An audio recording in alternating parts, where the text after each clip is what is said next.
Hello, everybody, and welcome back to OMB Reviews. I am the critic who is a cynic. How is everyone doing this evening? Happy and blessed Tuesday. Happy and blessed New Year. Merry Christmas. We are still in the midst of a beautiful 12 days of Christmas, so it is still absolutely appropriate to say Merry Christmas, and I hope everyone had a very fun and safe and blessed New Year's celebration. It is indeed 2024, and so that's why tonight on the show we are going to be talking about the most anticipated movies, at least my most anticipated movies of the upcoming year, in a series of movies. Several films, in fact, that were supposed to come out in 2023 have, of course, made it on to the list, but I did try to go through as many of the films as I could to see what were getting American release dates, domestic release dates, and the sad thing, of course, is that many of these movies that might be on my list will absolutely have a chance and have, I think, even a strong possibility of being pushed back not only further into the year, but also potentially being pushed even over into 2025, which is kind of crazy to think about. Saying that we're in 2024. A lot of things happened last year. A lot more things, I think, are going to happen this year. And the craziness has only just begun. So again, thank y'all for sticking with me all of 2023. For anyone who has been here from the beginning, for those that are brand new, thank you as well. And welcome to the latest episode of the Welcome to Asgard podcast, episode 477, where tonight, again, most anticipated films we'll talk about. We'll also talk a little bit about why is the Aquaman box office bad? Why am I saying that the film is a flop? There is someone who was trolling my video. He used to, I think, be a genuine person who was a subscriber on the channel. I feel like I'd recognized his name before and that he had been cordial before. I never had any issues. The last several videos, whenever I've seen his comments, it's been very, not just salty, but just downright rude and trollish. So he kind of tried to point out, well, you know, how could you say the movie's a flop when it's made X amount of money? And clearly, the person had not watched the video that he was commenting on. That's kind of the nature of trolls, right? To leave comments without actually looking into the information themselves, trying to actually find out what's going on. So we're going to talk about that. We're going to talk about the reasoning as to why, going further into it, in case it wasn't clear from Sunday's box office breakdown of why the film is a massive flop. We've gotten some new numbers in, especially internationally.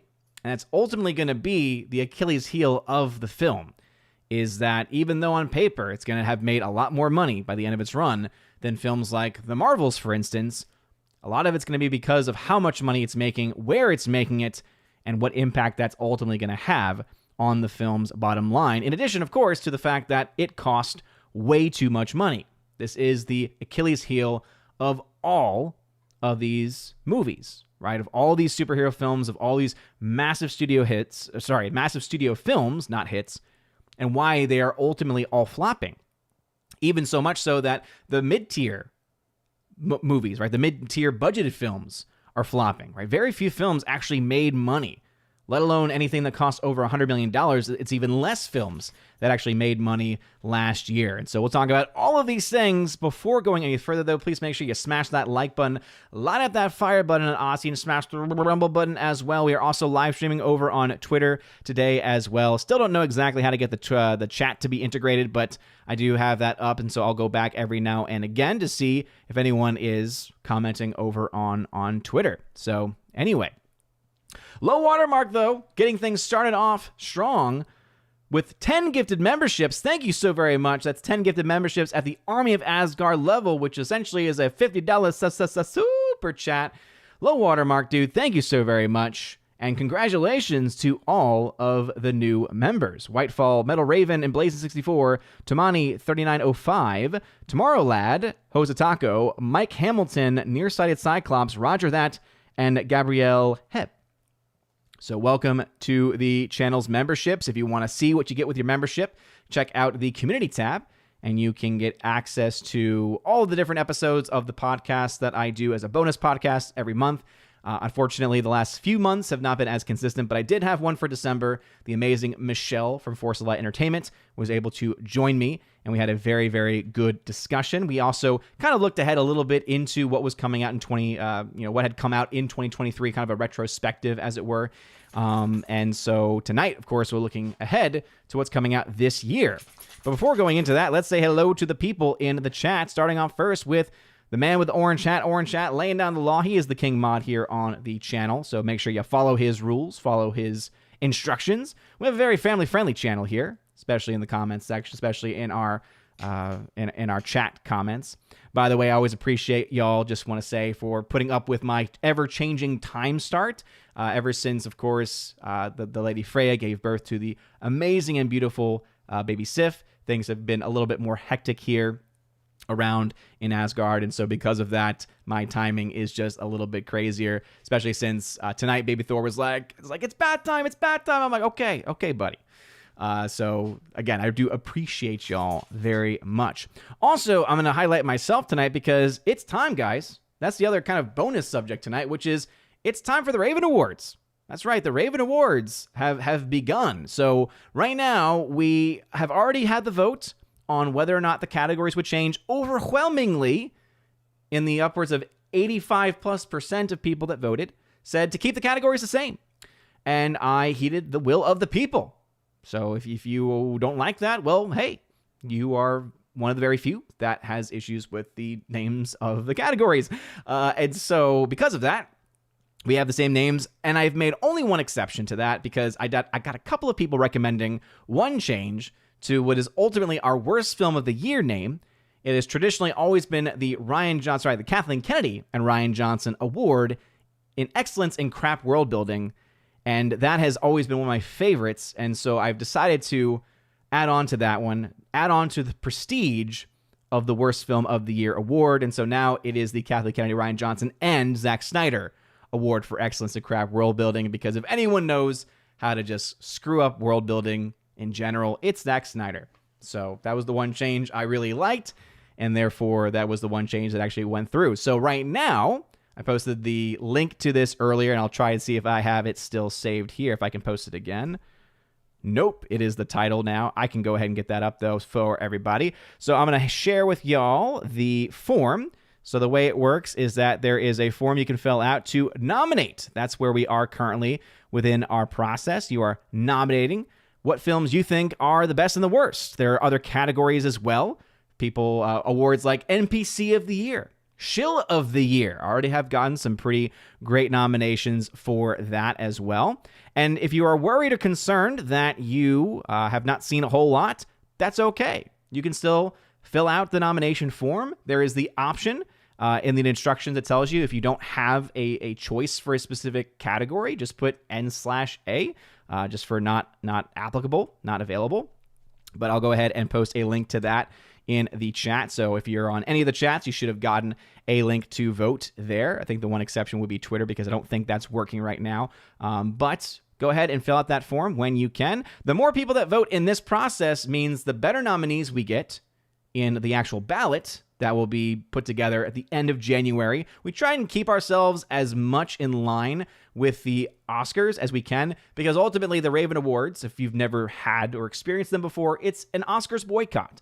The Oscars have been ridiculous for many, many years, and so for now, going into our 6th annual Raven Awards, this has been all alternative, right? It's the alternative for just a group of people on the internet trying to have some fun, trying to say, these were the best films of the year, these were the worst films of the year, these were the underrated, overrated films of the year, and we have a lot of other fun categories and a lot of fun along the way also. So again, thank y'all for those who do vote in that process. I think I've already had 14 people vote, so thank y'all. And again, the more people that vote, the better the categories, the better the nominees are, and the less likely I am to have to put just 3 nominees in a category, which I have done in the past because of very few nominations. So again, even if you don't feel like you can nominate every category, please still submit something, so that way maybe you have the category in mind that might need that extra nomination to put someone over the edge. So anyway, that is the plug for the Raven Awards. They'll be mentioning that over the course of this next month, and then we'll get our ballot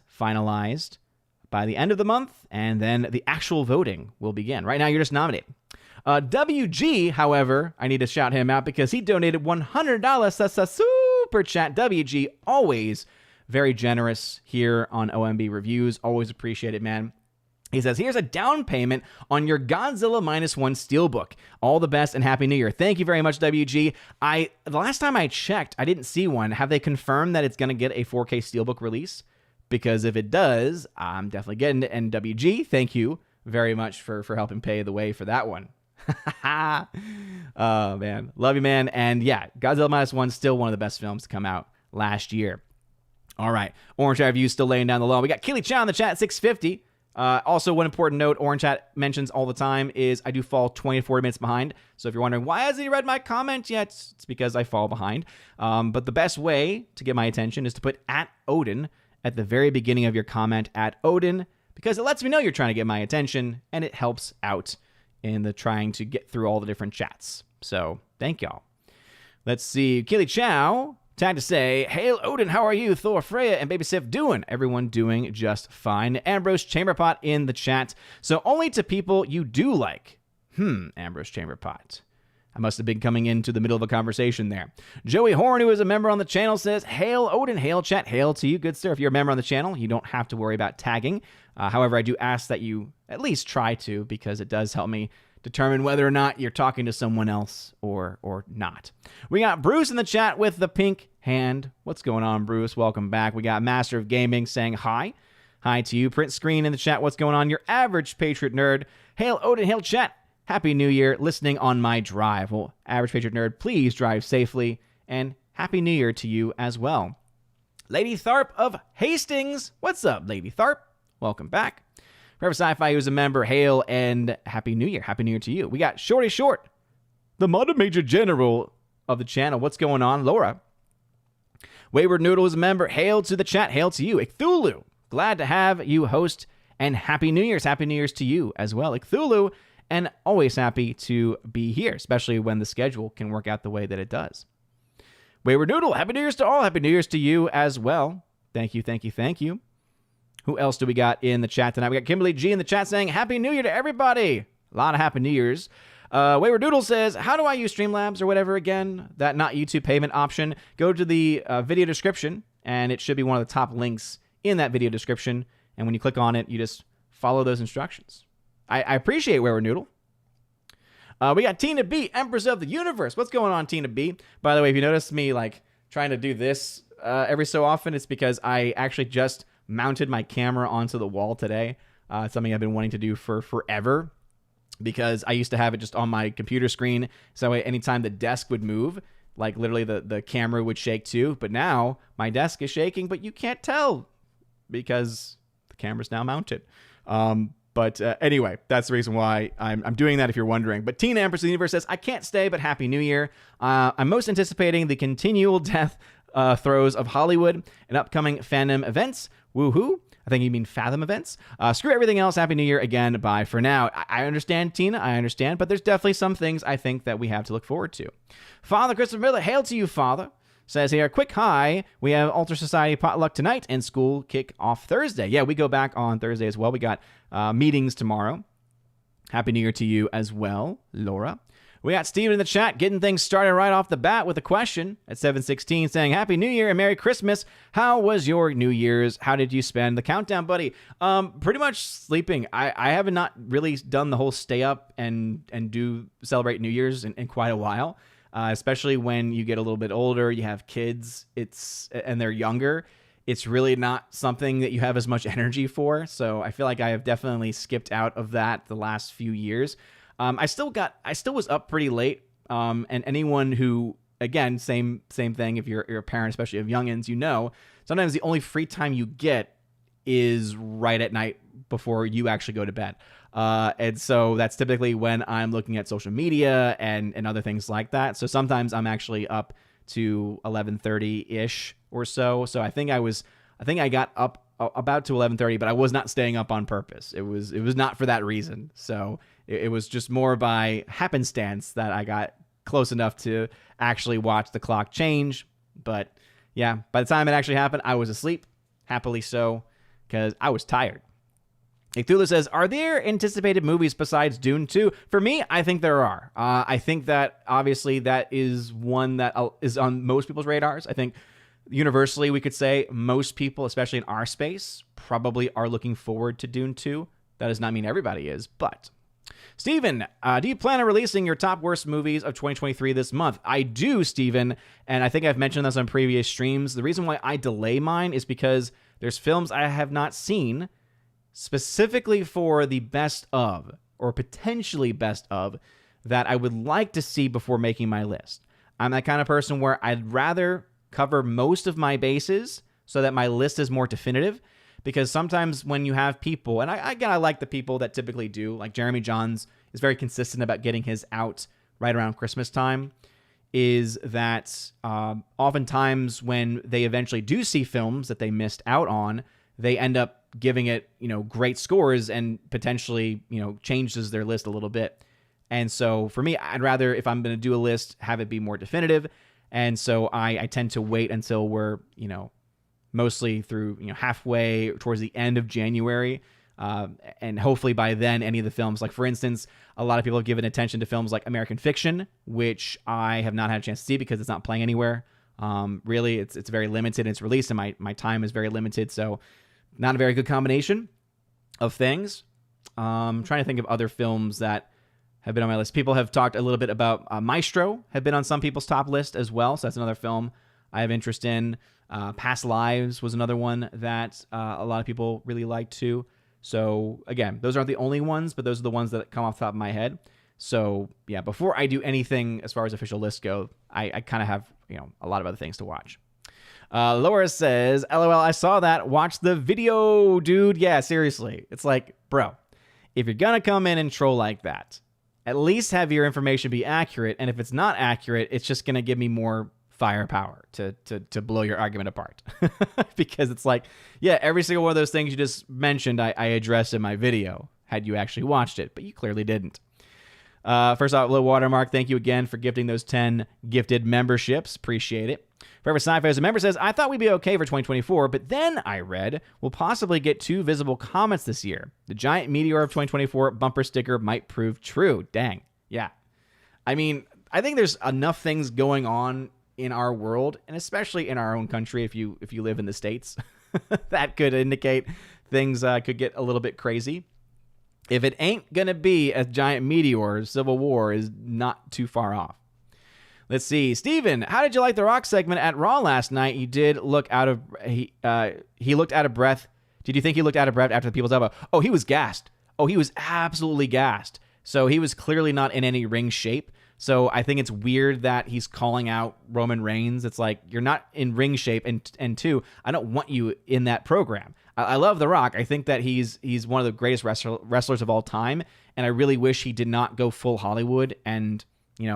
has now just been coming back over and over again, because he's a good athlete. He's obviously an athlete, but that does not mean that you're in ring shape. And when he did barely anything and was gassed by the end of it, yeah, I don't think him going against Roman Reigns is going to be a good idea, especially when I'd much rather Roman finally lose the title to someone like, Cody Rhodes, who deserves the title. Let's see. Low Watermark said, is anyone not green? Low Watermark. Trying to get anyone and everyone a membership. Let's see. Lower at 720 says, I didn't remember Ric Flair being that obnoxious, but hey, I was like 5. He was probably very entertaining for a child. Yeah, seriously. And that's so funny because that's really the only criticism I have of the Iron Claw is the representation of Ric Flair. And it's not because it's not accurate as far as like general character. It's just that as an impersonation, it's just not good. His voice isn't right. His mannerisms aren't quite right either. I mean, that obnoxiousness is definitely true to what it was. That's kind of what made Ric Flair who he was, right? That was kind of his shtick. And so that was the one issue I had was the actor they got to play Ric Flair, because it did not come across in the right way. But everything else about it was phenomenal. And it wasn't bad enough to take me out of the movie completely. And that's as coming from someone who is a wrestling fan. It might be for other people, though. Let's see. Keely Chow tries to say in my Scott Steiner voice, the numbers don't lie, and it spells disaster for Aquaman and the Lost Kingdom, and there's a 13% chance that 50% of the time you will lose. Again, shout out to WG for that massive hundy. Thank you again for that $100 super chat, man, and appreciate it. Definitely hope to, one, have a release of Godzilla Minus One on 4K Steelbook, and that I can get my hands on one. For Sci-Fi, it seems you can probably count on one hand the major releases this year that won't have 2 or above as a part of the name. Yeah, there are a lot of films this year, for sure, again, 2024, that are going to be, if not a sequel, then a remake or reboot. And I would be remiss if I was not honest with y'all that most of the movies on my list, a large portion of the movies on my list, are basically those are going to be remakes, reboots, or sequels. So, which I think also gives you an idea of where we are. Now, the great thing about any year is that there's going to be some really great independent films that get released. You know, that's one thing, shout out to Chris Gore and Film Threat, that they do very well, is they give a lot of attention to these smaller films that most people either won't hear about or won't talk about, won't get any attention. And I'm glad that they're able to use their platform to do that. And I try to do that when I can, when it's a movie I really like. That's why I was very, very much pro people going to see Godzilla Minus One. Still am, if you can. It's leaving theaters, but if it's still playing near you and you haven't seen it, please go see it. It's phenomenal. The Iron Claw is currently the film I think that is the best movie out right now, and I think it's a film that most people will be able to enjoy. Check out my review of both of those movies on Criticalist if you want more thoughts. And the other reason why I'm even mentioning Criticalist is because the one thing it does well is not only does it give you a space to have free speech to share your thoughts about movies, it also, of course, allows for TV and other things too. But with the movie section especially, in your reviews, you can specify what the language is like. Is it political? And if so, which way does it lean? You can also specify language, sexuality, nudity. Is it kid-friendly? And so a lot of those questions that oftentimes come up actually get answered. And so if you ever wanted to know those thoughts on more modern movies that I've talked about, that I've seen, there's going to be, if it's a modern film, a review that I've posted there, and it will talk about what the language and stuff like that is like. I try to be as accurate with those as I can, but let's see. Orange Chat says, if everyone is a member, then please put @Odin when addressing Odin directly. Yes, or Orange Chat, always thinking. That's why he's king. Master of the TDS, what is going on? Master of Gaming says, did you see my top 10 most anticipated movies of 2024 on Criticalist? Do you go by Master of Gaming on Criticalist? Because I typically am not on there searching other people's list, usually, especially when I'm working on my own. Rob D, what's up? Jeremy Zakowski, what's up, brother? Says, I heard one of your New Year resolutions of this year was to eat more pineapple on pizza. Well, that was a lie. I don't know who told you that, but that's a dirty lie. And whoever said that is excommunicado. Just saying. Icthulu says, it's not too late to nominate for John Wick 4 Shill of the Year. Oh, for Odin to be Shill of the Year for John Wick 4. Vote now, vote often. I mean, look, I'm obviously a fan of that film. I think it is so much better than what a lot of people in our space especially say about it, who are much more critical about it. Yeah. Hey, you know what? I'm fair game. If Jeremy can get nominated last year and win, then you know what? Who's to say I can't get nominated too? I would much rather be nominated, though, if I'm going to be nominated for Shill of the Year, I'd rather be nominated for shilling for films like Godzilla Minus One and The Iron Claw. I feel like I've pushed those films a lot more than I ever did John Wick 4.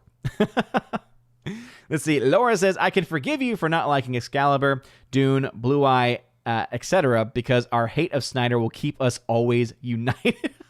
Yes.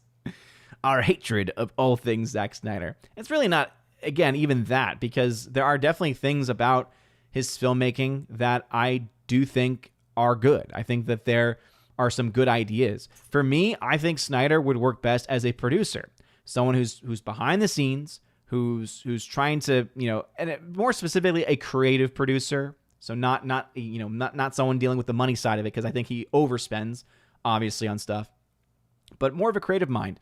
I think if he's the one that's kind of behind a universe, kind of like a series runner, right? If you look at a television series, you have the person who's running the show, right? The series head, but then you have individual writers and individual directors. Sometimes the series showrunner will take part in that too, But I think some of the best ones are the ones that are able to kind of keep all of these things together, but also be able to delegate to other more talented people in the directing department, in the writing department, of which Zack Snyder has just never really been very good at.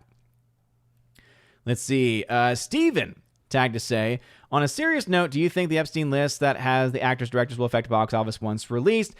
Again, I do still think it's one, if it's released. I know that there is a lot of evidence to suggest that it will, but I am also just a very logical person. And if what is everything that's being indicated about this list is true, and that it's going to implicate many rich, powerful people, can't say I'm not going to have my doubts about, what's going to happen after the fact. So I don't think it's going to be a guaranteed thing if that were to happen.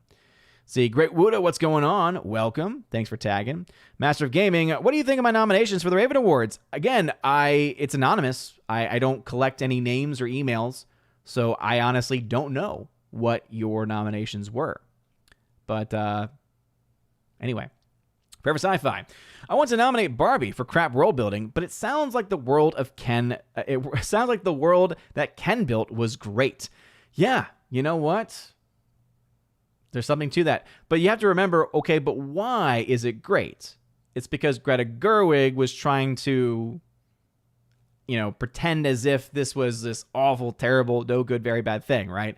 So, we look at that and we think, oh man, a lot of stuff with Ken actually is funny.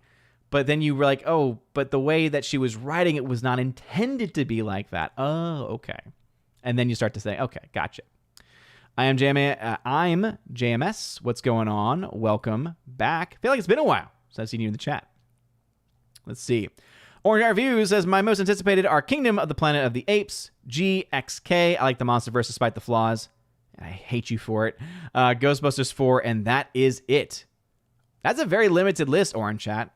I think there's a lot of other things on the year's docket that maybe you haven't considered. Maybe I'll change your mind. Maybe I won't. We'll obviously find out. By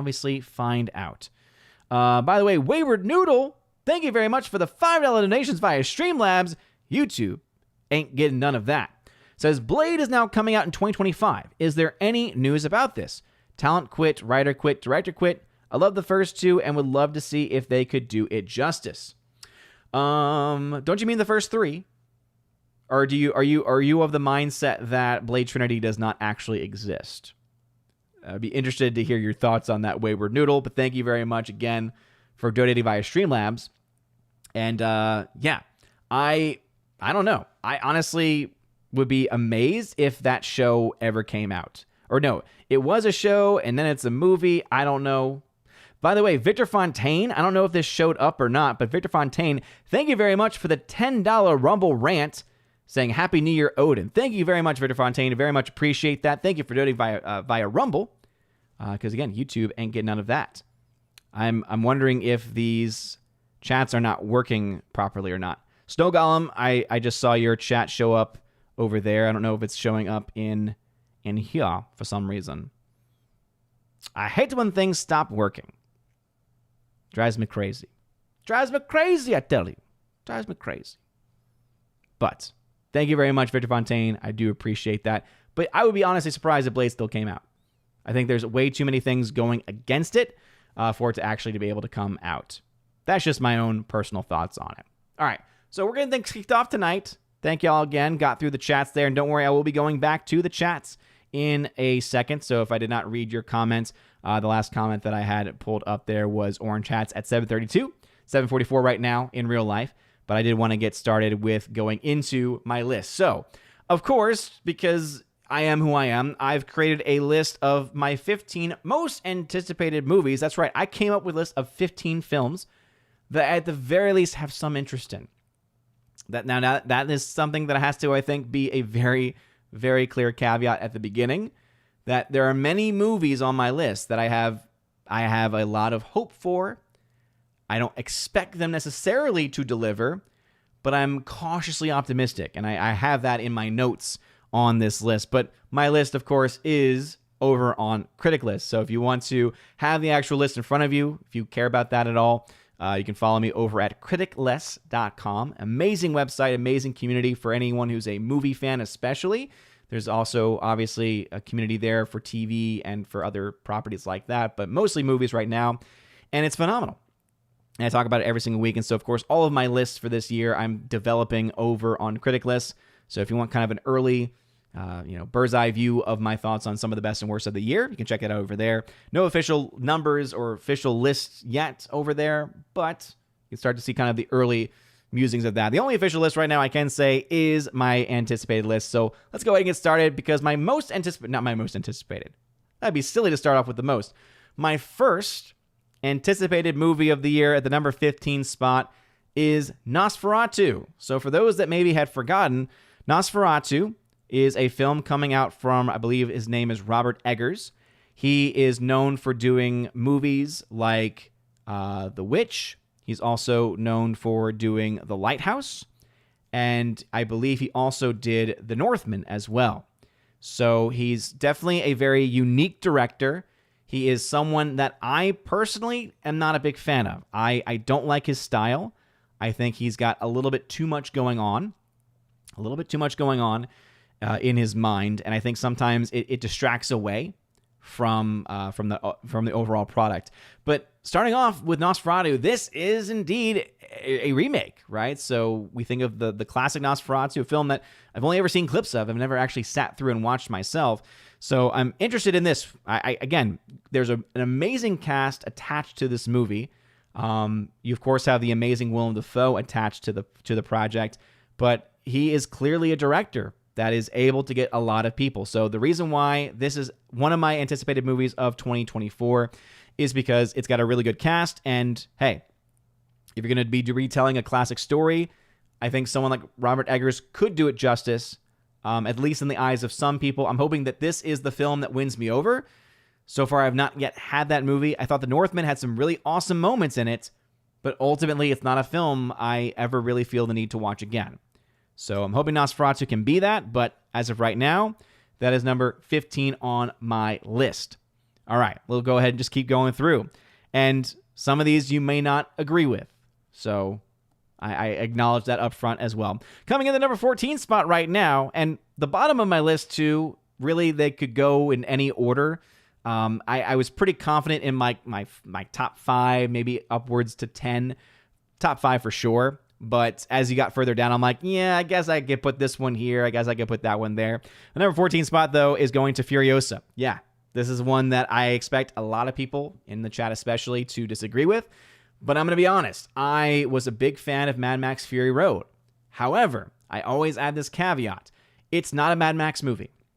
So for anyone out there who's critical of Fury Road because it's not a Mad Max movie, I think your criticism is completely legitimate.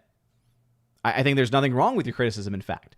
So if your hatred of Fury Road comes from the fact that you went in expecting a Mad Max movie and you didn't get one, that's a factual statement. And if you did not enjoy the film for that reason, hey, absolutely respect that opinion, absolutely respect that worldview.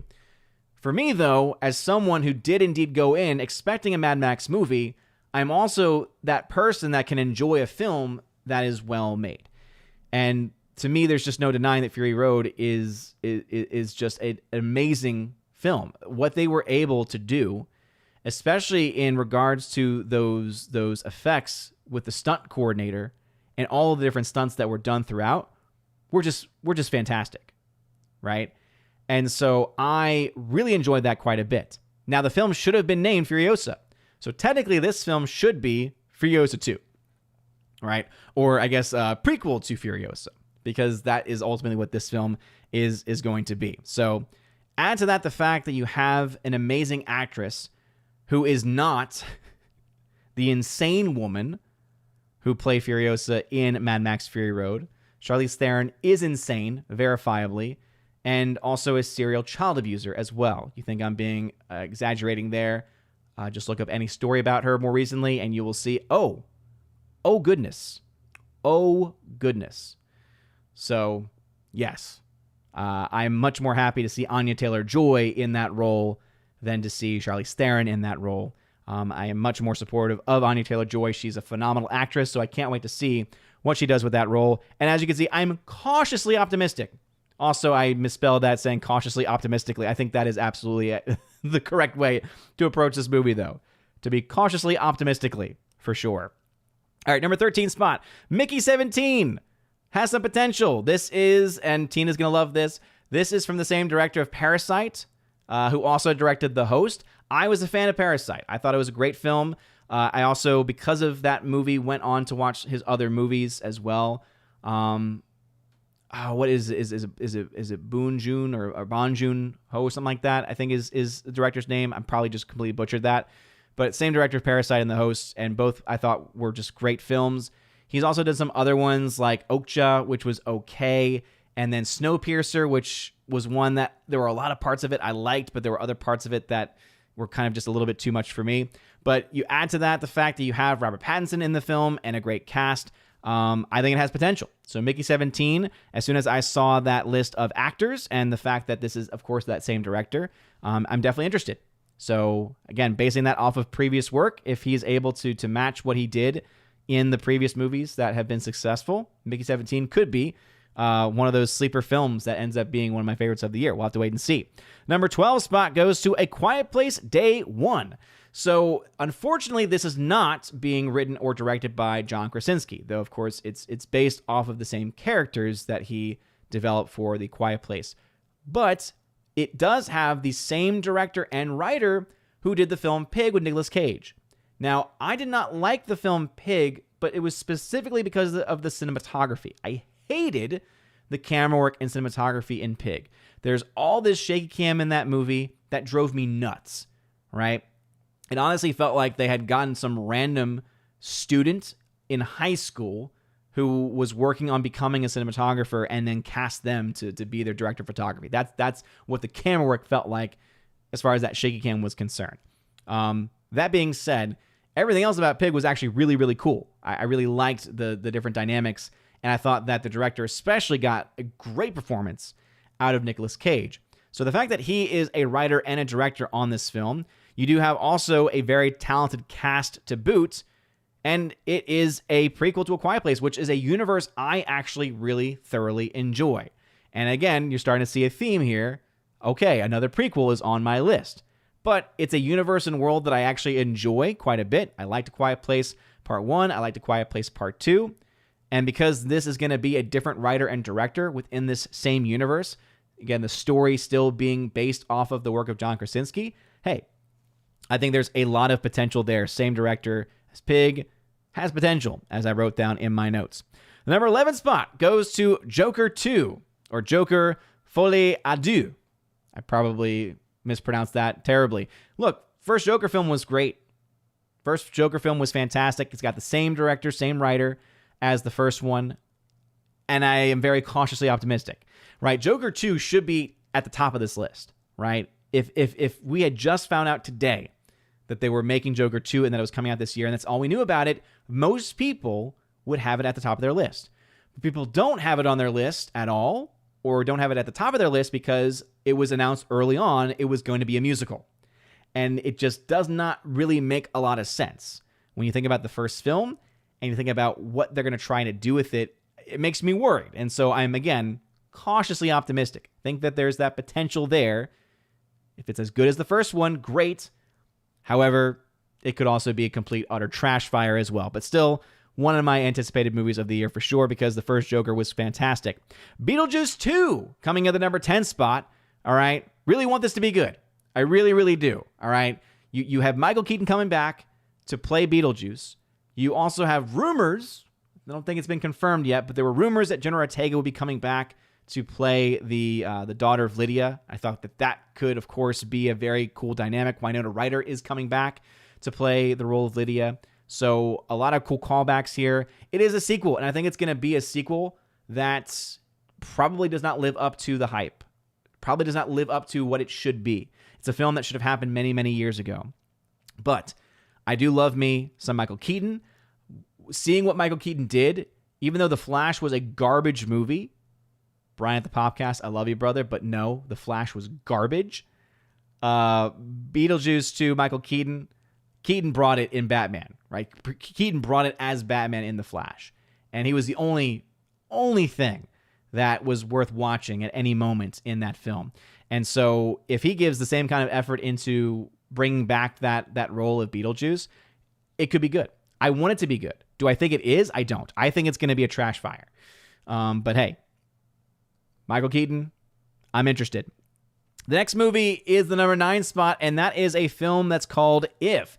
Now, this is a movie that most people are like, what? I had not even heard about this. So this is, instead of doing A Quiet Place Day 1, John Krasinski is writing and directing a new film called If. However, I am, again, only optimistic about this movie because of John Krasinski. If it's as good as A Quiet Place, parts 1 and 2, especially part 1, okay. I will be fully on board with it, and it could end up being a contender for best of the year. That's a big if, though. The problem that this movie has, though, and it's something that I had to mention in my notes here, and the reason why I'm hesitant to even have it on my list is because 2 of the actors who are doing the voice work for some of the characters in this movie are Phoebe Waller-Bridge, destroyer of Indiana Jones, destroyer of Star Wars. A lot of things destroyed Star Wars, but absolutely destroyer of Indiana Jones, for sure. And Awkwafina, apparently, as well. So, if you remember the voice work Awkwafina did in The Little Mermaid, you'll know why I am not really wanting to go see a movie that has her doing voice work. And I'll just leave it at that. You can just let your own mind go and try to remember that song. Don't try to remember that song because it was awful. And Phoebe Waller-Bridge, right, is just trash, is garbage. But John Krasinski, you can see probably why I had this internal struggle. I'm like, look, this film could be phenomenal. This film could be fantastic. But, oh man, having those voice actors in there definitely makes it a little bit more hesitant to give it any love support. Number 8 spot goes to Ghostbusters Frozen Empire. I really liked what they did with Ghostbusters Afterlife. I thought that they had a very great tribute to the original cast.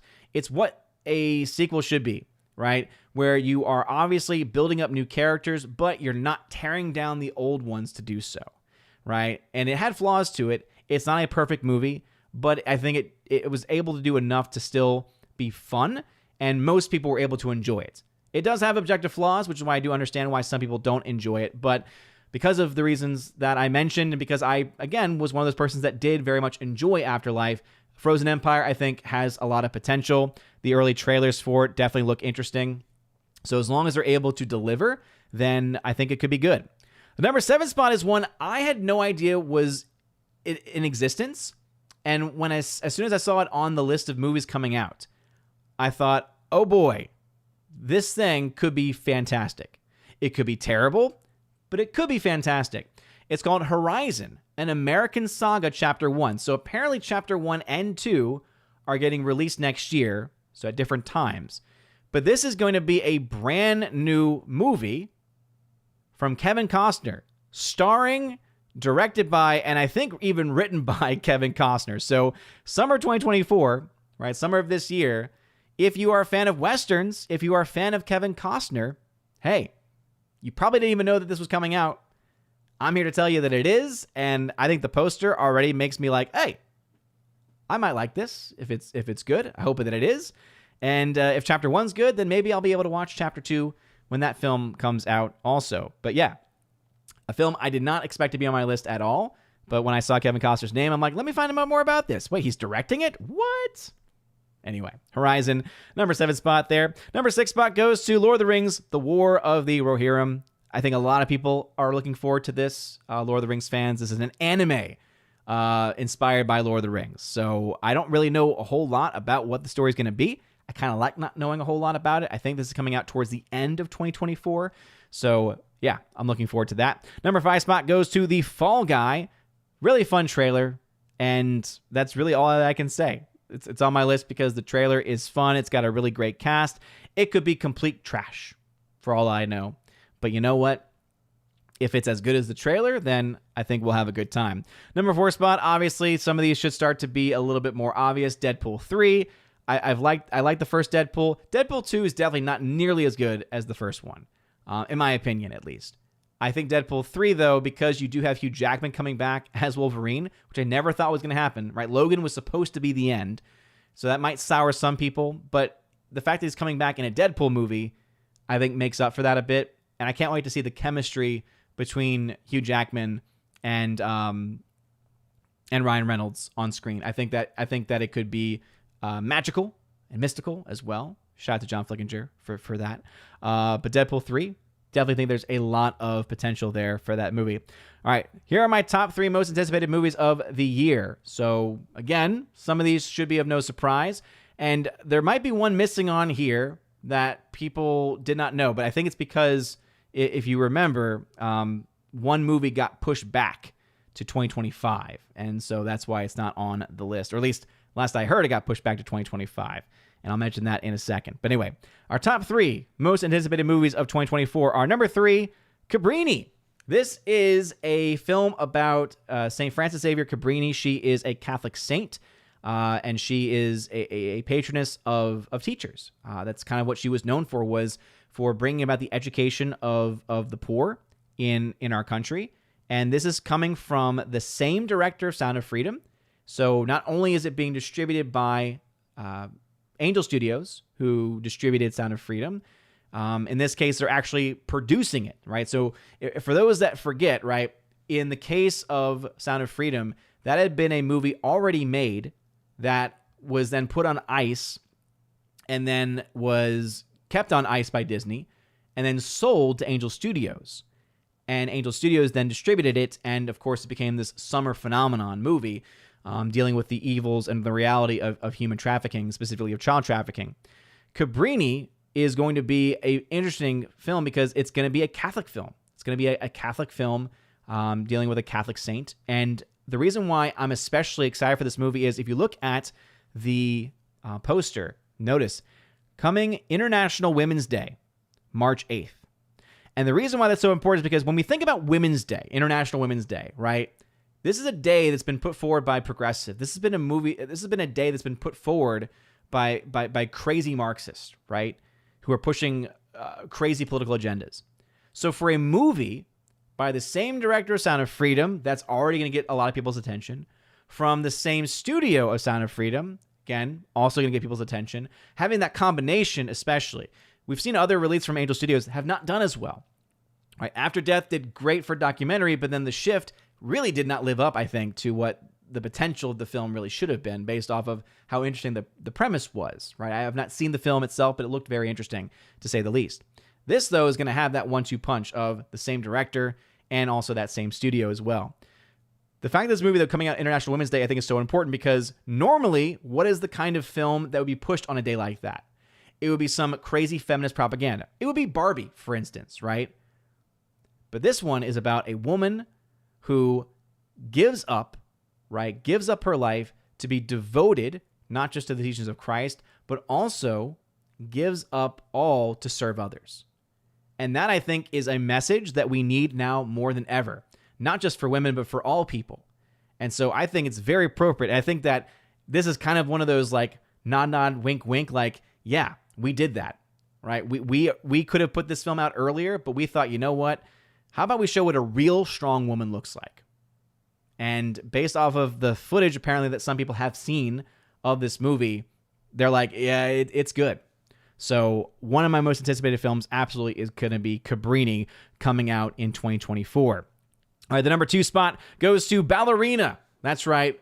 Another prequel in a way, but it's a part of the John Wick universe. All right. This has all the potential in the world. Ana de Armas, who is a very talented actress. She's also in one of the worst films that come out in 2023, the film Ghosted. Don't watch it. It's terrible. But she's been in a lot of great things. She's the only good part of the last James Bond movie. She really honestly should have been the female lead because she had more energy and more charisma than everyone else on screen in the few moments that she was actually in the film. So having her be a female hitman, I think could be really interesting. And this is going to be looking at her story from the perspective of that family, the same family that John Wick is a part of. So Angelica Houston is coming back, right, as that matriarch of the family that John Wick is a part of, right? She's the one in John Wick Chapter 3, is it 3 or is it 2, where she's like, you know, I fill your ticket, right? Angelica Houston, phenomenal actress. So you have her coming back. I think Ian McShane is listed as coming back. You have Sharon coming back as well, or at least I think he was initially coming back. I don't know exactly how they're going to handle that. Still, again, rest in peace to him. But it'd be really cool if they had some kind of homage to him in that. I think that could be really cool. But I know that there, Ian McShane's there. I think also even Keanu Reeves is expected to make an appearance in some capacity as well. So, hey, I love John Wick. I love John Wick universe. Ballerina, to me, if it's able to live up to that same expectation, it does have a different writer and director. And that is, I think, the only thing right now, right, has all the potential if it's done right. And the creators, right, having the writer and director be on that same page, again, it depends. I saw The Continental, right? The Continental was this mini-series that came out that was rooted in the John Wick universe. So different people versus the, Chad Stahelski who did the John Wick films. And it was great.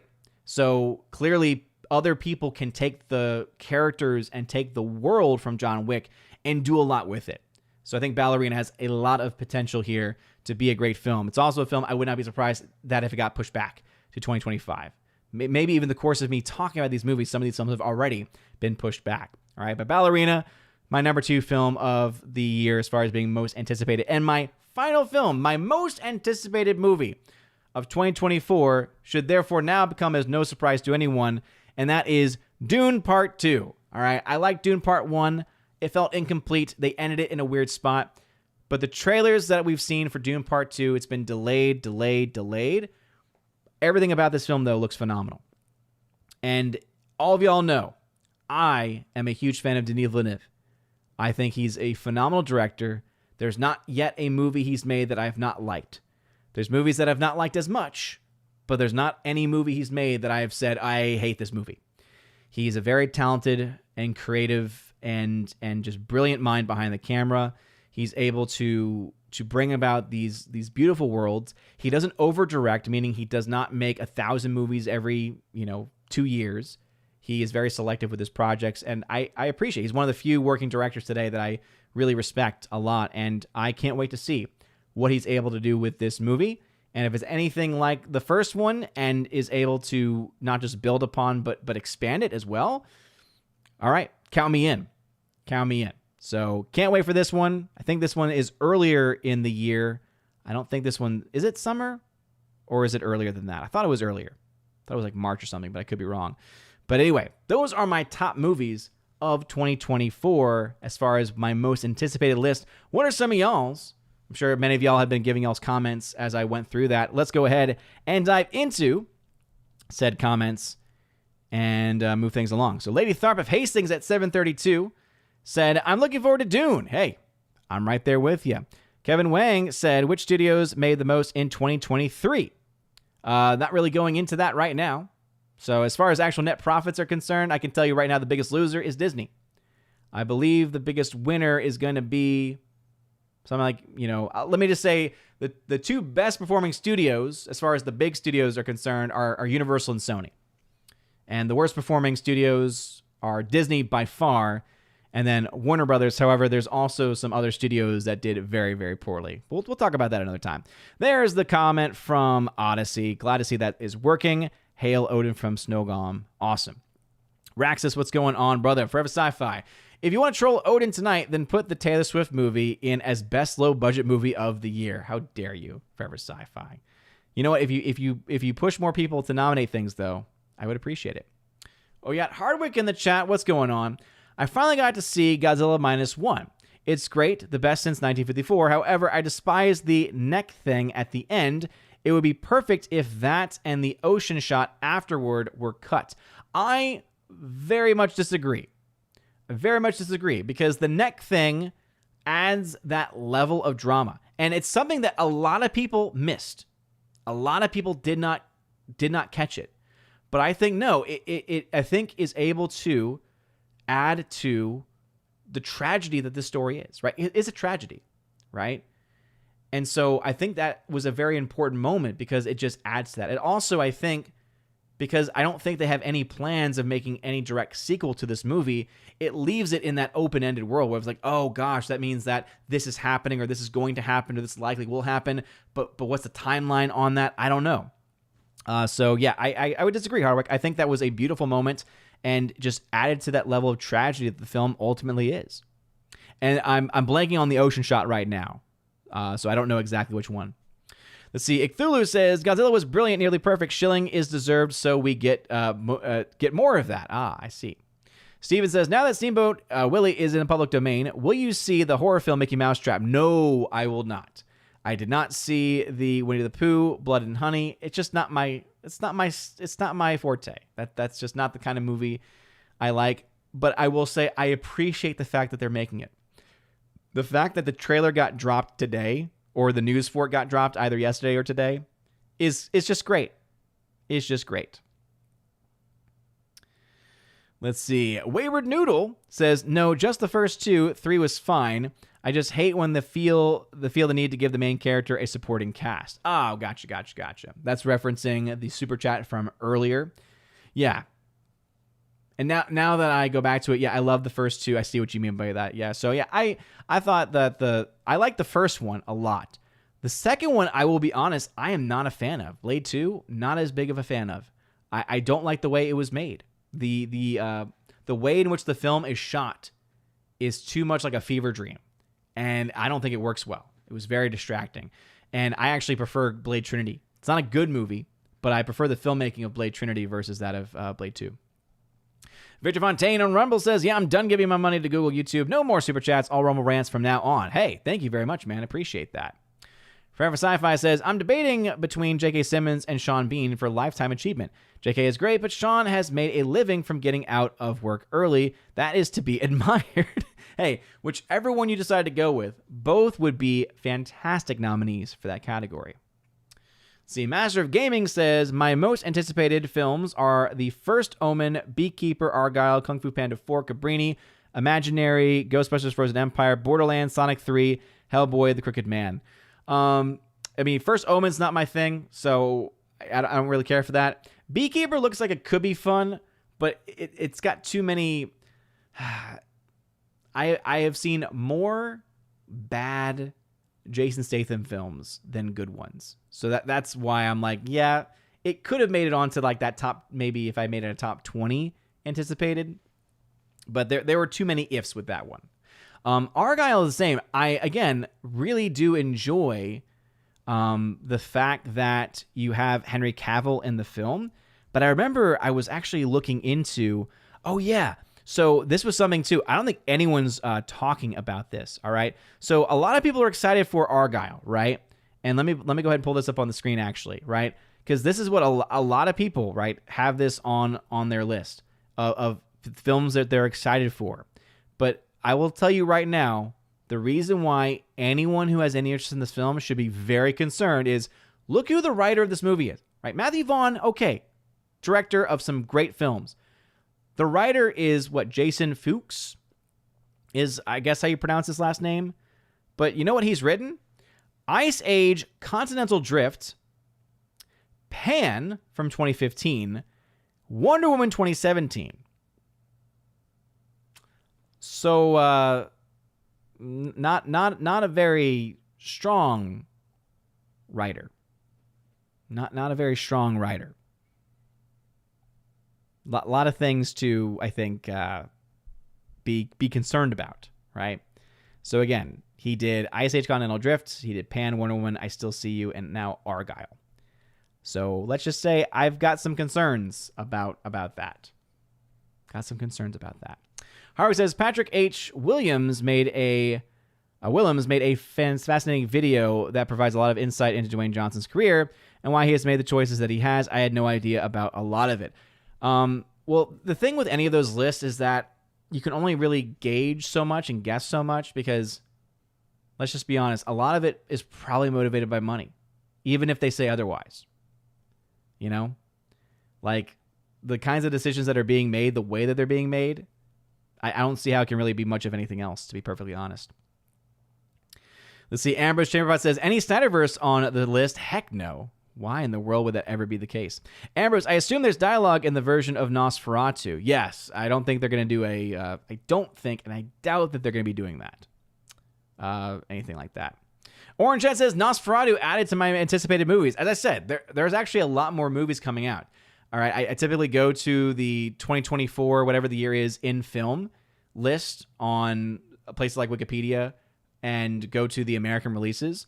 And then I typically look at three things, obviously. You look at the title, mostly, but then I look at who the director is and then who's acting in it. Because sometimes there's names on there where I'm like, oh. Because when I was going down that list, that's when I found the film that is being made by, oh my goodness. Now I'm blanking out. By the way, Grimmy Greg was hanging out over on Twitter earlier, willing to give Kevin Costner a chance in a Western film. We haven't had a great deal of those in a long while. Hey, well, you know what? That was the name I was looking for. So Kevin Costner. I saw him listed as director, and I'm like, wait, Kevin Costner's directing a movie? And that's when I looked further into it. I'm like, oh, this could actually be good. Shorty Short says, everyone should watch Shadow of the Vampire, a kind of mockumentary of the making of the classic Nosferatu. I think I've heard you mention that before. Did you mention that? Or did someone else mention it on one of the Chosen streams?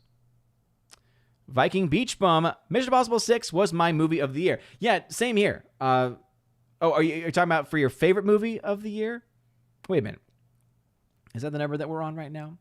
Mission Impossible Dead Reckoning Part 1? Or that you were excited for? Wait a minute. No, it would have been Mission Impossible 7. Because Mission Impossible 8 was supposed to come out this year, and then it did. I can see why they get a little confusing after a while. But yes, I will say Mission Impossible Dead Reckoning Part 1 is one of my favorite films of the year. It's definitely going to be on my list somewhere. Not as high as I think some people might think it to be. And one of my most anticipated this year was going to be Mission Impossible, but it got delayed.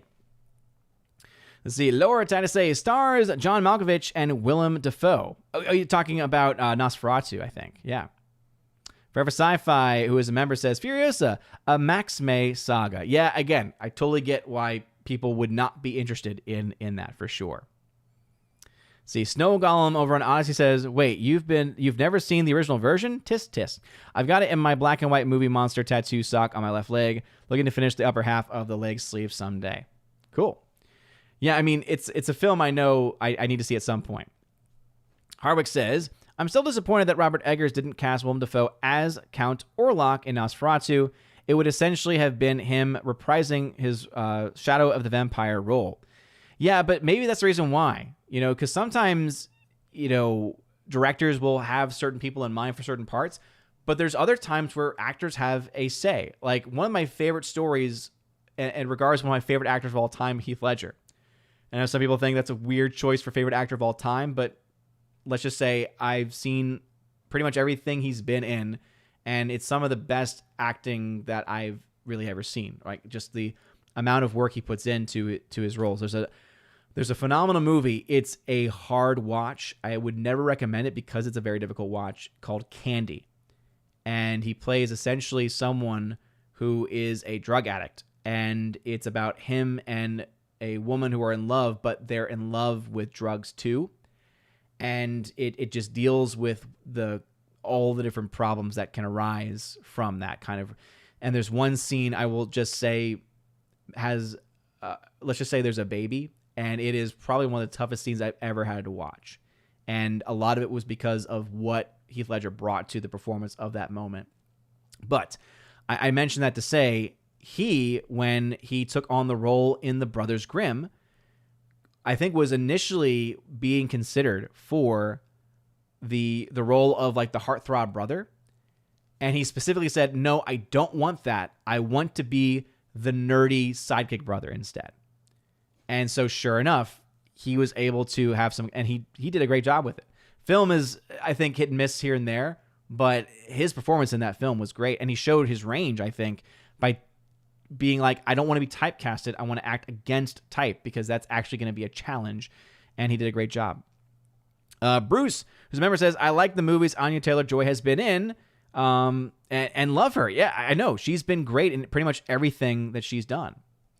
Orange Chat says, Sonic 3 is also on my list. Oh, yeah. I mean, you all know, I thought the first Sonic was fine.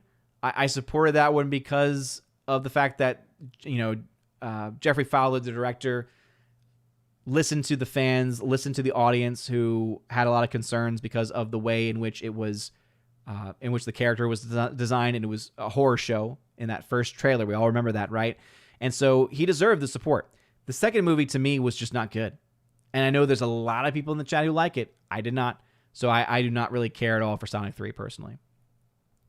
Victor Fontaine, who is a member, says, yeah, I did not like Fury Road. I was expecting to see Tom Hardy as Mad Max front and center in a movie and was horribly let down. And again, mad respect to anyone out there who feels the same way. All right. Hardwick says, Liev Schreiber and Naomi Watts are even worse than Charlize Theron, especially Schreiber. Yeah, I'm not surprised by that. I mean, they're all bad, though. I assume that they're bad for the same reasons. I have not heard about them nearly as much. I've not seen them get as much attention as Charlize Theron has. But if it's the same thing, then yeah, I think any parent who does that to their child, I'm sorry, it's despicable. It's abuse. Amber's Chamberlain says, I was on the set of Arkham Asylum in New Jersey for a visit. Oh, interesting. Let's see. Laura tried to say, the only thing I liked about Flash was Supergirl. I think that she was strong too. Yeah, I would agree. The only thing I loved was Michael Keaton. But I would say that the casting of Supergirl actually worked a lot better than I thought. The actress that played her was actually quite talented. Amber Shammerpot, Aquafina just popped up on Extra on TV when you said her name. Oh my goodness.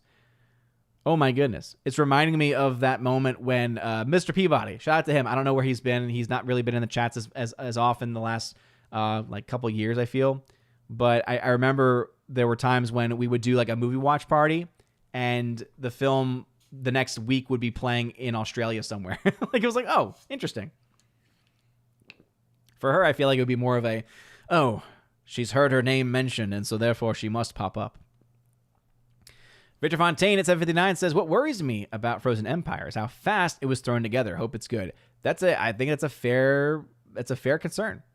Now, it could be that they had already planned on it and just were able to, kind of greenlight it very quickly. So like they wrote it with the intention of continuing the story on, but they obviously needed to find out whether it would be financially viable after the atrocity that was Ghostbusters 2016. But it would make sense that would be the case, because usually these things take longer because they have to not only write the story, but then cast it and do all the other things you need to do in pre-production. So, again, valid concern, I think. Icthulu, who's a member, says, I even enjoyed Postman for the uniqueness, so I'll be seeing that no matter how boring. Bruce says, yep, Horizon Chapter 1, hope it's good. I hope it's good too. Bruce then says, I love the TV series of Fall Guy. I didn't know that it was one. So that's interesting. Okay, awesome. So the chats are showing up on X, everybody. Cool. So if you want to watch on X, there's a way to chat over there, and it's showing up. Hey, there's the chat from Grimmy Greg. Willing to give Kevin Costner a chance in a Western film. I agree. I definitely agree. Let's see. The Fall Guy, says Great Wuda. Yep. Amber Sharonpot. Every Fox actor is coming back in Deadpool 3. Hey, you know what? If there's any movie that could give any type of positive reaction to anything MCU related, it's going to be Deadpool 3. I don't think that it can. I don't think anything can revive the MCU right now, but I think a lot of people are probably looking forward to it. Ryan Reynolds can oftentimes just not do a whole lot of wrong when it comes to his movies. Harvick says, have you seen the original TV show of The Fall Guy? No, I have not. Starring Lee Majors. Do you like Lee Majors? Glad to hear it's a fun show, though. Grover says, Mission Impossible Dead Reckoning Part 2. I'm pretty sure that got delayed until 2025, which is why that would not be on my list. Great Wuda says, Ballerina, I want to see that too. It has potential. It has potential. Bruce, who is a member, says, I enjoyed Barbie. Yeah, that's because you're disgusting, Bruce. It's because you're a radical third-wave feminist. You didn't even know it. You didn't even know it, man. Victor Fontaine, Ballerina makes me think of Atomic Blonde. Ugh. Yeah, but it's not Charlize Theron, which is, I think, a big difference there. And it's within the John Wick universe. So I think there's a lot more stuff they can do. That's the one thing that I really liked about the Continental series, was that it was able to develop the lore. And that's something that I don't think Atomic Blonde really had as well. A lot of people liked it because it's like a generic action film type thing, and they like the action sequences in it. But the reason why I like John Wick is it's got those action sequences, but there's also that rich lore that I like to find out more about too. All right. Great Wuda tagged to say, I enjoyed the Continental series as well. Yeah, it's great. He then says, you forgot Beekeeper. No, I did not. I definitely did not. I can understand why there's a lot of fans of Jason Statham. And I think there's a lot of great roles that he's had, but I am just not really interested in that movie. I think, again, it has a very small amount of potential. I think for me, because when you roll the dice with Jason Statham, only one side is a victory, but it's like a 6-sided dice. So there's 5 chances that you're going to get a crappy movie and 1 chance that it'll be okay. And the numbers could even be higher than that as far as chances of it being bad versus being good, if that makes any sense. Oh, man. Lady Tharp confirms Dune is in March. That's what I thought. So don't have to wait nearly as long for that one. Ambrose says, I tried all the Dunes and just don't care. Yeah, I mean, I don't like the original. I am not a fan of that director. Y'all know that at this point. And I thought Dune Part 1 was good, but obviously have some questions and have some concerns as always. Soul Says Dad to say, now hear me out. Steamboat Willie versus Godzilla. Okay, I'd watch that. I would watch that. I'd hear you out on that one. Bruce, Blood and Honey was so bad it's good movie. Interesting. Cthulhu, shouldn't A24 be the biggest winner in 2023? They got the respect they deserve now. You would think that, but then you have to remember that their box office compared to budget for several movies was very good, but they did not get not all of their movies were hits. And with A24 especially, here's the issue with A24. And the reason why I did not do a list on them, so that's actually a good segue to the last comment that we'll make before ending, going back into the chat, of course, is talking about the box office for the Aquaman and why it's a massive flop, is that A24 does not report their budgets for a lot of their films. So they've got, I don't think people realize they had 20 movies. They had a lot of movies come out this past year. And because they are a producer on some of them, they distribute others, which of course just means they don't pay those upfront costs of production on many of the films that they might option or pick up, is that it makes it very hard to tell exactly how much money they made.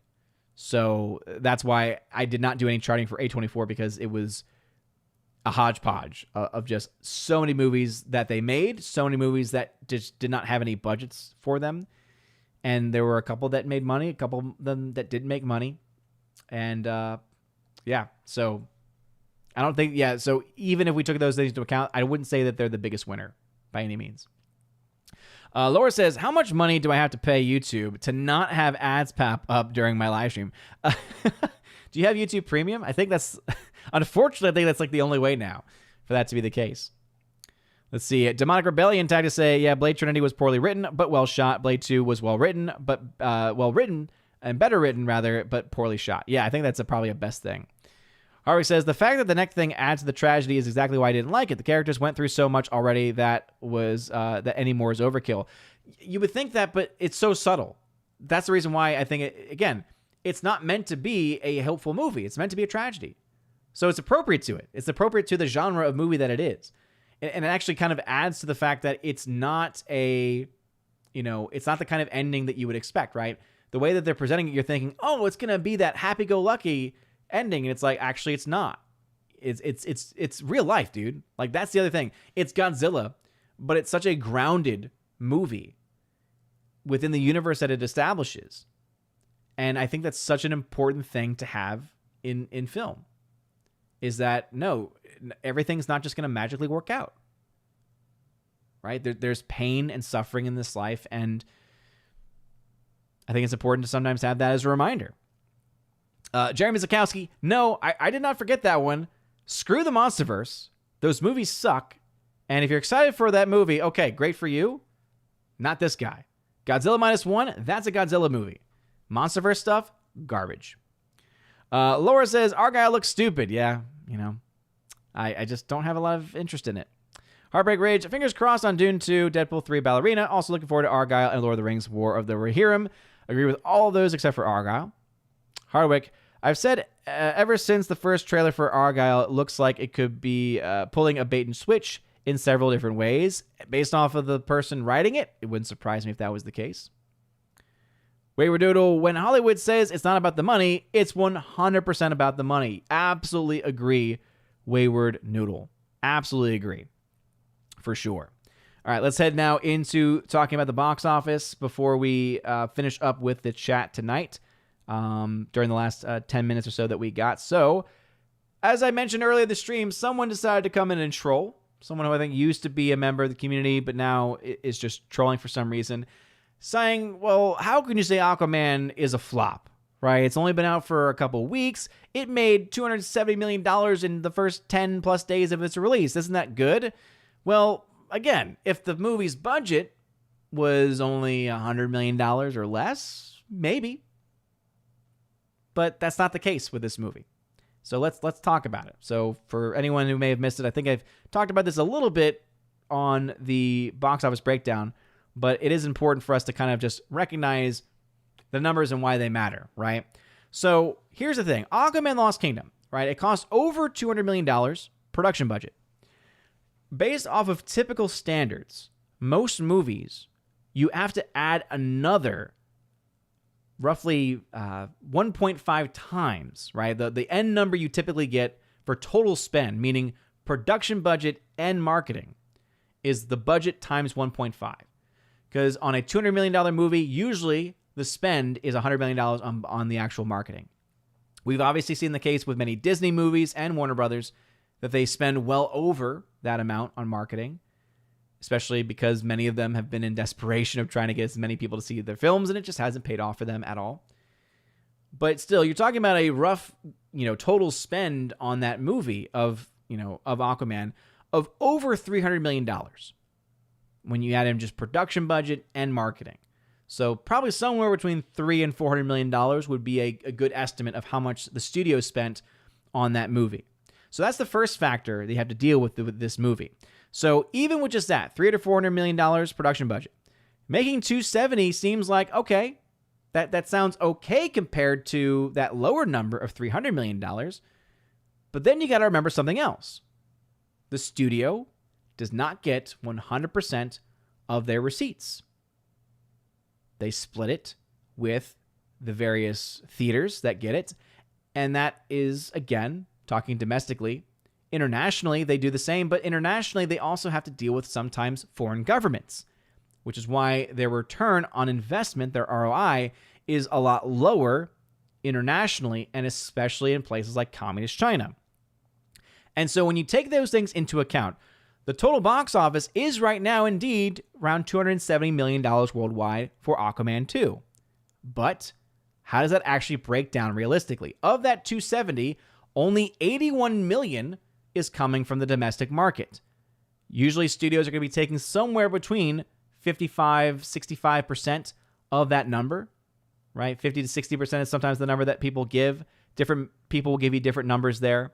But in general, 55% roughly is the cut that the studios get from that number.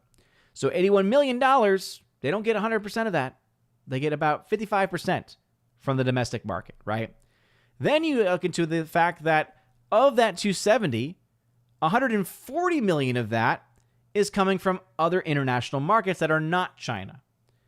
And because of that, that means, okay, roughly the estimate is around 40% studios get from those movies. Obviously, cost quite a bit of money to get movies out there. Sometimes they have to make deals with the different governments just to get them in to those countries. So their return on investment is a lot lower, right? So 140 million means that a huge portion of its total box office is coming from a market, in several markets, in fact, where it gets a lot less back in comparison to the domestic. And then the final factor is that of that 270, around 45 to 50 million is coming from communist China, of which they only get 25% of that box office. So if by the end of its run, let's say Aquaman somehow gets 150 million from China. If it's only $100 million from China, guess what? It only gets 25 million of that. 75 million goes to the Chinese Communist Party, because that's just the way things work in China. That's why a lot of these films on this list, especially a film like The Meg 2, for instance, because it was so heavily loaded in its total box office from China, it really did not get a whole lot back. But going back to Aquaman, because that's what we're focusing on here today, that means of that 270, again, 81 million from the domestic, 140 million from the international, and then 45 million from China. That means right now you're looking at $194 million in financial losses. Now, what are we seeing from Aquaman? It's not doing well domestically. All right? Yeah, it's probably going to get to $100 million, but that's about it. We're talking tops 100 to 150 domestically. It's a very, very low number. And that means that most of its money that it's going to make is going to be from those international markets, and a huge portion of that is going to be coming from China. And therefore, because the amount of money you spend, $300 to $400 million, and then you're only getting a certain percentage back depending on what market you're in, leaves a lot of money still yet to be paid off. So why do I say that Aquaman 2 is a flop? Because that $194 million number is something that at the rate of money they're making, domestic versus international, there is no way mathematically they are able to make up. Because if they're making $100 million extra dollars internationally, but only $20 million extra dollars domestically, the way in which that is going to cut into what it has to make back is going to be very small compared to if the numbers were reversed, right? If it's making an extra $100 million domestically and then an extra $20 million internationally, guess what? That's actually going to be it's going to be a lot better for it than if it was the other way around. All comes back to how much money you get back in return. So, anyway, just want to explain that, and hopefully it made sense as to why that is such a big deal. Geesa Gamers, they of course have the Tuesday night main event stream. Let's see. Lady Tharp of Hastings says, I am not looking forward to War of Rohirrim. I heard that they are putting in a female character where there should not be one. Yeah, I mean, obviously, I think that when it comes to any of these films, there's going to be something that could keep it from falling off the list or for being a disappointment. But again, from everything that I've seen for it, it looks like it has potential. Obviously, I'm definitely going to be open to looking further into that, though. Hardwick says, the Patrick H. Willems video focused on how Dwayne Johnson suffered several blows to his ego that have informed his choices ever since. Yeah, I mean, probably because of the fact that his early career was skyrocketing, and it really shouldn't have. And so you look at some of the early choices he made in the movies that he was in. But here's the thing: like I look at what he's done, and I'm sorry, dude. Like he is motivated by money. Grimmy Greg on X says, Candy is a harsh movie to watch, but a gripping story indeed. Heath Ledger was definitely our generation's great star. Pity we lost him so abruptly. I agree. Additionally, wanting to act against type was Bryan Cranston's drive to do Breaking Bad. Yeah, that's right. Yes. Master Gaming, which movie would you rather watch on December 20th, 2024 if you had to choose Mufasa, The Lion King, or Sonic 3? Oh, Sonic 3, easily. Absolutely. I don't want to see anything from Disney. Laura says, if we say Aquafina one more time, she appears singing the Squawk song on loop forever. Walk, we don't walk. Abomination on Odyssey. The real question is, does the X chat show up when you at somebody? I don't know. Not enough people have been. That's the first time someone's ever commented on X before. So, let's see. Print screen. Who do you prefer, Ryan Reynolds or Tom Cruise? Very different actors. So, not a fair question. If you ask the question, would I rather watch right now a Ryan Reynolds movie or a Tom Cruise movie, I'd probably feel more in the mood for a Ryan Reynolds movie. Laura says, The Fall Guy has one of the greatest theme songs sung by the actor. Nice. Victor Fontaine, totally agree that John Wick lore is what raises it above the standard action film. Agree. Heartbreak Rage. Beekeeper strikes me as the kind of movie I would have gone to see during the desperate days of 2021 when I saw a lot of Liam Neeson movies. Oh, dang. Oh, dang.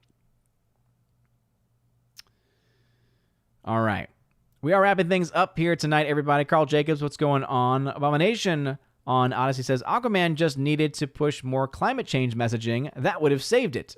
Yeah, isn't it amazing that the country that it's doing the best in at this point is also the biggest polluter, or one of the biggest polluters in the world?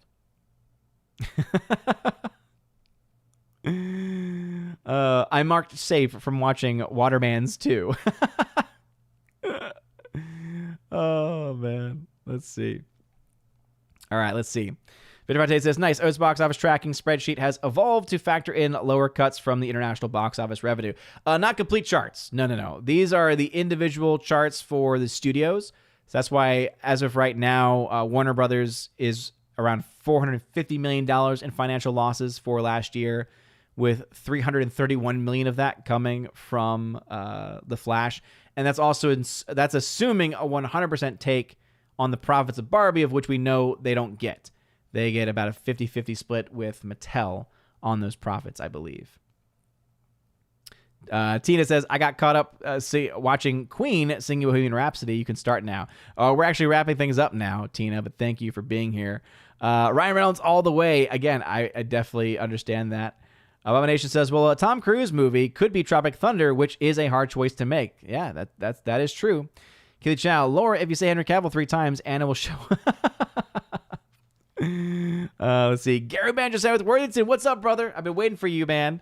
Says, Ravens are a go. Yes, they are. So if you have not voted yet in this year's Raven Awards nominations, so these are you putting forth your nominations for the best and worst of the year 2023. I just posted the link once again to the various chats, so hopefully they have popped up for everybody.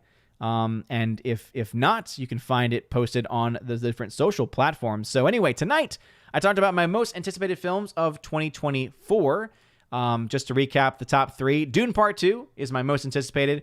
Ballerina, which is a John Wick spinoff, is my number 2. And my number 3 is Cabrini, same director of Sound of Freedom, same studio of Angel Studios, and coming out on International Women's Day. And I think it's just, again, so phenomenal that they're putting out a film about a woman religious on International Women's Day. Instead of you talking about, crazy feminist propaganda, instead, what is it?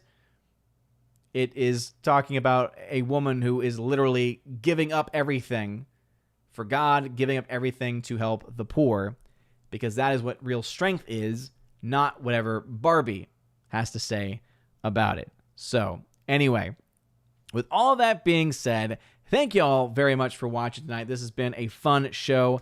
My voice is definitely getting tired, though, so I definitely need some ice cream at this point. By the way, Laura, thank you for being a member for 6 months at the Army of Asgard level and for redeeming that membership chat earlier about the Fall Guy having the great theme song, so definitely we'll have to check that out. But anyway, you guys are awesome. Tina says, Odin and Culture Casino are the inky ones cited for Ballerina. What?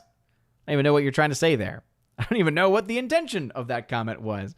But seriously, it was an amazing 2023 here on OMB Reviews. I cannot wait to see what happens in 2024. The Ravens are a go, so please make sure to participate in that. Be on the lookout for, I'll have probably a cutout of the show tonight on the channel tomorrow of just my most anticipated films, because I know some people were looking forward to that and don't want to sit through an entire live stream for that, so I understand. But also, as the month goes on, I'll try and get my worst films of the year list. That probably will come out sooner rather than later, because I don't try to go out of my way to see films that may be worse than other films that I've seen. I don't like seeing bad movies if I can avoid them. But yeah, I definitely have that on my radar. Also, of course, my most my best films of 2023 list should also be out towards the end of the month once I have more time to watch the various films that I've still not yet seen. So, with all of that being said, please make sure you smash that like button, light up that fire button, honestly smash the button as well. You guys are all amazing and beautiful people. Hope you all have a wonderful rest of your night. Shoutouts for January will be out hopefully in the next couple of days. I love you guys. Have a good one. And as always, God bless.